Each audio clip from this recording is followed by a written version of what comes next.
ભેસ્તાન વિસ્તારમાં લૂંટનો બનાવ. શાંતિનાથ જ્વેલર્સની દુકાનમાં લૂંટનો પ્રયાસ કરવામાં આવ્યો. લૂંટ કરનાર આવેલા લોકો દ્વારા બે લોકોના ગળા ઉપર ચપ્પુ વડે હુમલો કરવામાં આવ્યો. લૂંટારુઓ દ્વારા ગળાના ભાગે ચપ્પુ વડે હુમલો કરવામાં આવ્યો હતો. ઈજાગ્રસ્ત લોકોને સારવાર અર્થે હોસ્પિટલ ખસેડવામાં આવ્યા હતા. ભેસ્તાન વિસ્તારમાં લૂંટનો બનાવ બનવા પામ્યો છે. શાંતિનાથ જ્વેલર્સની દુકાનમાં લૂંટનો પ્રયાસ કરવામાં આવ્યો હતો. લૂંટ કરનાર આવેલા લોકો દ્વારા બે લોકોના ગળા ઉપર ચપ્પુ વડે લૂંટારૂને અંજામ આપવામાં આવ્યું હતું. દ્વારા આગળનો ભાગે ચપ્પુ વડે હુમલો કરવામાં આવ્યો અને ઈજાગ્રસ્ત લોકોની હાલત ગંભીર હોવાની જાણવા મળ્યું છે. ભેસ્તાન પોલીસ ઘટના સ્થળે પહોંચીને આગળની કાર્યવાહી હાથ ધરી છે. મારું નામ અખિલેશ છે.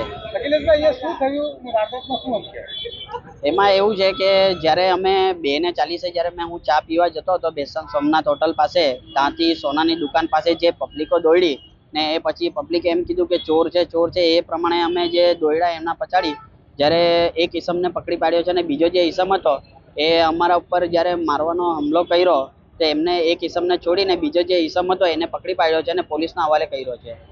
આશરે કેટલા માણસ હતા? આશરે તો 2 થી 3 માણસ હતા. કોઈ હથિયાર હતું એમના પાસે? જી હથિયાર હતું. બંને ઉપાય હથિયાર હતું ને બંનેઓના છરીમાં લોહી લાગેલો હતો ને મરચાના ભૂકા બી હતા એમની પાસે. આ દુકાનદારને કોઈ જાતની ઈજા થઈ? જી ઈજા થઈ છે. બંનેઓમાંથી એકને એટલી ખરાબ સિચ્યુએશન છે અને બીજાને તો થોડુંક સારું બી છે. તો બંનેઓને ઈજા થઈ છે. ગળામાં ચપ્પુનો ઘાવ માર્યો છે. ના, લૂંટપાટ કરવાનો પ્રયાસ કર્યો પણ એ લોકોથી થયું નહીં. પબ્લિક બૂમા બૂમ પાડવા લાગી તો એ લોકો ભાગી મૂક્યા. જી એક જણ પકડાયો છે.